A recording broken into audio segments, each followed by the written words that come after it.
Kita ngomongin Hansi Flick di laga lawan Armenia dan Liechtenstein yang memang belum teruji, tapi kalian melihat so far dari gaya permainannya, dari pemilihan pemainnya, apa yang berbeda dari yang dibanding pelatih Jogi Löw menurut lo? Gue kan merasa Hansi lebih membawa kesegaran lah apa yang terjadi disaster Jerman di Euro itu kan.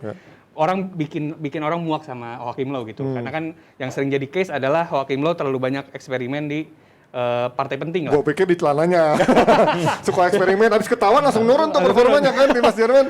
Jadi Hansi Flick ini yang gua baca-baca juga termasuk di media Jerman, dia bilang mereka merasa kalau Hansi ini lebih pragmatis lah. Lebih pragmatis, lebih efisien. Tapi yang uniknya ketika Jerman main efisien, lini depan mereka tuh lebih cair. Emang kalau boleh dibilang agak berseberangan dengan ketika lo main pragmatis kan depannya pasti yang lebih efektif juga gitu. Tapi ini justru depannya Jerman yang sekarang itu model-model pemain yang bisa main cair gitu. Ada Leroy Sané, terus ada kayak Havertz dan lain-lain. Gua rasa ini Musiala kemarin dicoba jadi sayap kanan ya. Musiala juga dicoba main. Makanya gua rasa ini justru new way-nya Jerman, tapi identitasnya nggak hilang gitu. Kalau lo ngeliatnya dari ini komposisi di bawah Flick apa yang berbeda? Yang berbeda tentu formasinya ya, karena terakhir kali ketika lawan Inggris dia coba-coba pakai 3 back si Löw, sekarang dia balik lagi ke 4-2-3-1 ala Bayern Munich musim lalu. Dan yang main juga pemain-pemain Bayern Munich. Ketika menang 6-0 ini dua pivotnya, dua gelandang nomor 6-nya si Goretzka sama Kimmich. Dan timnas Jerman di masa depan menurut gua ada di pundaknya seorang Joshua Kimmich sebagai seorang yang benar-benar udah jadi top player di klub, dia bahkan juga jadi calon kapten masa depannya Bayern Munich, dan jangan salah nanti suatu hari dia bakal jadi kaptennya Jerman juga. Tapi gue sedikit nggak setuju sama Om tadi karena dia bilang identitasnya masih sama. Menurut gue agak sedikit kehilangan identitas karena pada tahun 2014, 2010, 2014 Jerman itu sangat firm ya. Dari 2002 juga, dari 2002 sampai 2014 itu mereka sangat firm dalam artian identitas mereka itu jelas, siapa yang main itu jelas, kita tahu pemain intinya tuh udah tahu kita kalau kita bahas Jerman tahun 2010-an itu siapa sih back kanannya ya kan, udah pasti Lahm ya kan, siapa sih kipernya udah pasti ini, siapa sih back tengahnya, siapa sih gelandangnya Bastian Schweinsteiger, depannya Klose. Kalau sekarang tuh terlalu banyak coba-coba era Joachim Löw, dan sekarang dengan datangnya Flick ya dia pastikan nggak bakal ada lagi yang aneh-aneh. Dia cuma masukin mungkin si pemain Bayer Leverkusen, pemain muda tuh Florian Wirtz.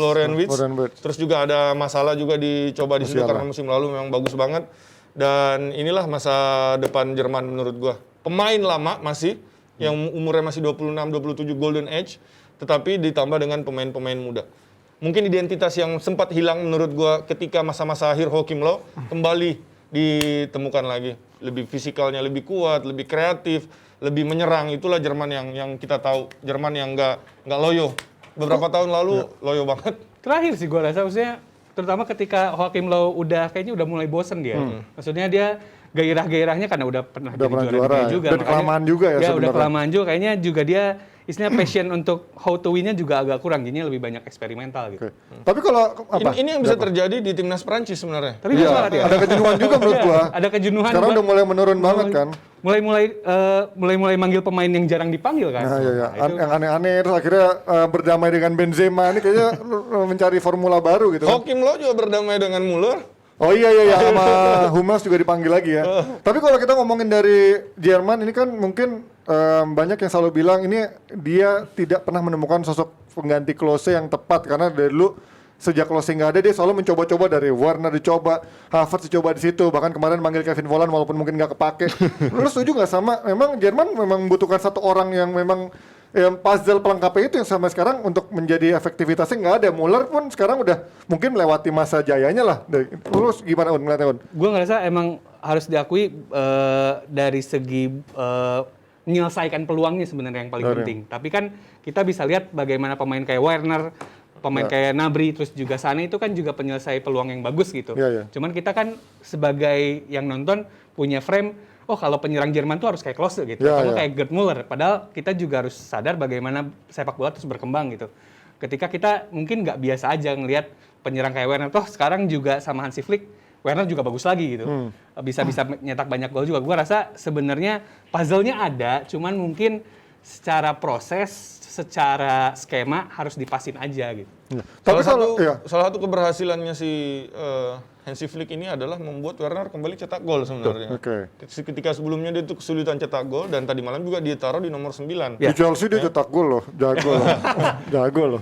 Jago di saat-saat dibutuhkan, saat-saat kritis lah. Werner Sebenarnya Jerman kalau bisa ya, kan lagi heboh naturalisasi di Indonesia nih. Kalau dia bisa naturalisasi Lewandowski itu kayaknya... Ya Pak, udah telat banget. Udah berapa cap si Polandia itu kan. Tapi kalau ngomongin dari sisi pemain mudanya lo yakin dengan ada Musiala tadi juga Wirtz dan juga siapa lagi tadi ada Yemi. Apakah memang sudah bisa bersaing? Karena kita ingat dulu ketika konfederasi memainkan banyak main-main muda yang katanya wah Jerman punya tim senior dan tim B-nya yang sama-sama hebat. Ternyata malah pemain muda itu nggak bisa ngeklop sama pemain-pemain tuanya. Lo melihat seperti apa? Best Un? Iyalah, karena ketika mereka juara 2014 kan heboh, apalagi menangnya di Amerika Selatan. Konfederasi itu tahun berapa ya? 2016? 17 ya? Ya kan? Abis itu kan 18 malah hancur-hancuran kan? Kaptennya si Goretzka ya kan? Setelah itu mereka juara konfederasi karena menggunakan namanya Jerman B, kalau nggak salah. Iya. Tuh. Mereka dengan bangganya menyebutkan kita punya Jerman B nih. Generasi emas nih katanya kan? Justru ini yang membuat gue bisa terjadi namanya konflik antar generasi. Takutnya pemain-pemain yang 2014 juara itu dia belum bisa menerima anak-anak muda yang mau masuk di sini dan mungkin anak-anak mudanya juga mengira oke, kayaknya ini udah old guards-nya udah harus cabut, kita yang harus take over. Akhirnya semestinya ini bisa jadi kekuatan penuh kalau digabungin jadi satu, ini malah sendiri-sendiri. Malah akhirnya kemarin sempat itu kan yang narik main-main tua, Muller nggak dipakai, Hummels nggak dipakai, tapi akhirnya dia blunder dan akhirnya nggak manggil kembali. Lu melihat ada apa ibaratnya ada konflik yang akhirnya membuat lo bingung nih, gue harus pakai old guard apa enggak nih untuk mengakomodir main-main muda yang katanya generasi emas ini. Iya, karena kan jadinya contoh di posisi kiper gitu. Kita udah tahu Marc-André ter Stegen tuh kualitas lah. Tapi kan masa ada Manuel Neuer di situ. Itu yang bikin jadi repot lah. Terus sementara di posisi back juga ada banyak Matthias Ginter. Tapi nggak ada yang benar-benar world class sih kalau sekarang yang ngeliat back-backnya Jerman setelah Hummels ya menurut gua. Kayaknya nggak ada yang benar-benar emang jago gitu. Tapi karena mereka nggak dapet time gitu untuk nunjukin world class, betapa kualitasnya mereka ya menurut gua. Juga mereka nggak main di tim besar. Nah, cuman Sule juga mainnya. Sule juga udah kayak Wahyu Wijasanto itu badannya dulu zaman dulu. Baru sekarang doang dia main starting di Bayern Munich. Sebelumnya kan pemain lain, Jerome Boateng yang main. Boateng udah nggak main lagi. Di Lyon sekarang. Tapi Nesa mau nanya nih. Ya kalau menurut gua kalau misalnya sama-sama aja ngapain juga kan Flick gantiin Low. Aduh kita kembar bajunya nempel dulu. Tapi baru wangi Rinso banget sih. Asli bajunya Panji. Bu Rinso. Enggak, ini di atas tadi soalnya sabunnya habis jadi pakai Rinso di kepala. Iya. Tapi aku mau nanya ke Mas Aun. Oke. Menurut Mas Aun sendiri gimana nih strategi dari si Flick sekarang ini? Kan ada kombinasi dari pemain muda, pemain senior. Bisa lebih oke nggak sih dibanding strateginya lo dulu? Gua rasa bakal lebih oke, jauh lebih baik karena ketika lo udah stuck gitu, lo pasti butuh kesegaran lah. Dan Hansi Flick sebenarnya yang lebih dia input sebenarnya adalah mentality pertandingannya gitu ketimbang skemanya yang gue lihat ya. Bagaimana dia ngasih tadi gue juga udah bilang soal pragmatis, terus juga bagaimana main lebih efisien. Itu gue lihat di Jerman di dua pertandingan ini walaupun emang Liechtenstein dan juga Armenia itu bukan lawan yang bisa jadi ukuran. Betul. Cuman kita bisa lihat Jerman tuh balik lagi jadi efektif gitu. Oke. Ada lagi nih saya pertanyaannya. Nggak low gitu lah ya.